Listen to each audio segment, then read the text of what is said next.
Forget that Fridays are all about the build-up to the weekend game, and it's an unusual scenario this weekend. My goodness, a 3 o'clock kick-off on Saturday at Old Trafford. Well, that doesn't happen very often, does it? Well, at 2 o'clock on Friday, we'll bring you the manager's press conference when Sir Alex will give us the latest news on the injury front and no doubt look back on reclaiming the second spot in the Premier League. And Mickey Thomas will join me in the studio for that one. Then at 5:30, Lou McCarry will bring you the latest odds for the weekend and Sing When You're Winning. All the odds on everything, including the weekend's football. And of course, this Sunday morning, Ricky Hatton takes on Floyd Mayweather in Las Vegas. So no doubt the bookie bashers will be casting an eye over that as well. That's Sing When You're Winning at 5:30 on Friday. Then at 6:30, it's Countdown to Kick-Off, featuring exclusive interviews with the manager and the players, and we'll also have the thoughts from the opposition camp as well. And this week in the studio is former Red striker Andy Ritchie. That's Countdown to Kick-Off on Friday at 6:30. Well, this week there was a special event taking place here in Manchester to commemorate the second anniversary of the passing away of George Best. A group of youngsters came over from Belfast to entertain Christmas shoppers with a moving tribute to the United legend. Paul Anthony went along. On Monday, students from Belfast landed at Manchester Airport on their way to perform a tribute to United legend George Best on the second anniversary of his premature death. After a trip around the museum and a tour of Old Trafford, which included having photos taken with the Premier League trophy, as well as a question and answer session with Paddy Crerand, it was on to the Trafford Centre, where they performed dance routines and a selection of moving songs that are relevant in some way to the life of George Best. A total of 60 pupils from various schools across the province were part of the groundbreaking project, which aims to recognise and provide provisions for students that excel academically as well as in sport and the arts. The initiative was set up by the Belfast Education and Library Board, whose director, David Ryan, had been instrumental in getting the project up and running. I first saw this project actually in England at the Department for Education's conference on Gifted and Talented last November, and I just watched actually as young people taking part in other projects that Pro Excel had actually done were coming off the football pitches. In Northern Ireland we don't have any Premier League pitches, so this was exciting. So I vowed at that stage that I wanted this in Belfast.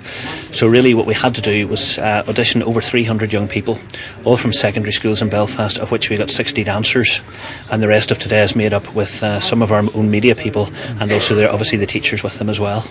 George's sister Barbara was also travelling with the party, and she was amongst hundreds of people who watched the performance and was obviously touched by what she was watching as the pupils performed their work on stage at the Trafford Centre, just a few miles from where Bestie had had some of his greatest moments.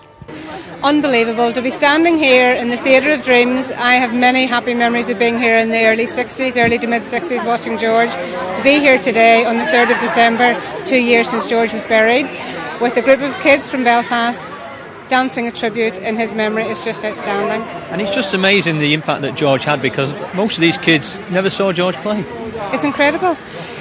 I've said so many times in the past 2 years, if I'm having a bad day, which I still have, we all still have bad days, something nice always happens to cheer me up, and quite often it comes in the form of young kids who speak about George, who write a poem about George, these kids who pick the subject themselves to direct their tribute to George. So when I'm having a bad day, wee things like that really give me the strength to keep going. Ahead of their tribute, the students had met another United legend. Paddy Crerand had hosted a question and answer session at Old Trafford, and he'd certainly been impressed with the initiative and enthusiasm shown by the youngsters. The one thing that George did in Belfast was he's united everybody. I mean, there was always the problems that they had there, but I think George was a big healing factor for a lot of the situations there, and I'm delighted as well the way things are going over there. It's great for the club to do something like this as well, isn't it? Yeah. I mean, United are so popular, not just in the whole of Ireland, but certainly in the north of Ireland, through people like George, Jackie Blanchflower, Harry Gregg, Sammy McLaren, loads of players that have came to play here at Old Trafford, so that's why United are so popular there. After the two performances in Manchester, it was back to Belfast, no doubt still buzzing after a trip of a lifetime to pay tribute to one of United's greatest ever players. Yeah, it certainly was, and hard to believe it's 2 years since he passed away, isn't it, Jimmy? I couldn't believe it when you told me. No, I couldn't. Never be forgotten though, Willie. You know, it just shows there, whatever we say about him, he was the best player in the world, I felt anyway. And privileged to have played against him, unfortunately not with him, so but yeah, played against him. You could watch this footage for hours, couldn't you? You could, it's a fact. Yeah, he had everything, the lad. I mean, I know he was playing with good players, but I think if you ask, look, just amazing. What was it, do you feel, Jimmy, that made him so special? I think once like Wayne is, he just loved the game, he loved the ball, he wanted it all the time. He'd go back, he'd defend, he'd head, challenge. See his chest go out there, you know, he was just so proud that it scored. Loved the game, I think that's it. With all great players you have to love the game, and he was a great player. And as you say, so important to remember him, but at a club like this he will never be forgotten because the history of the club is crucial to Manchester United. No, and if you ever get talking about the game and games here, and you go back and you happen to mention George Best, you'll see that everybody will join in, you know, and it'll go on and go on and go on, and eventually someone will say, well, I'll have to go now, you know, because it's gone on and on. You can talk about him forever and a day. Looking to the weekend, Jimmy, another hugely important game. They all are this season, aren't they? But Derby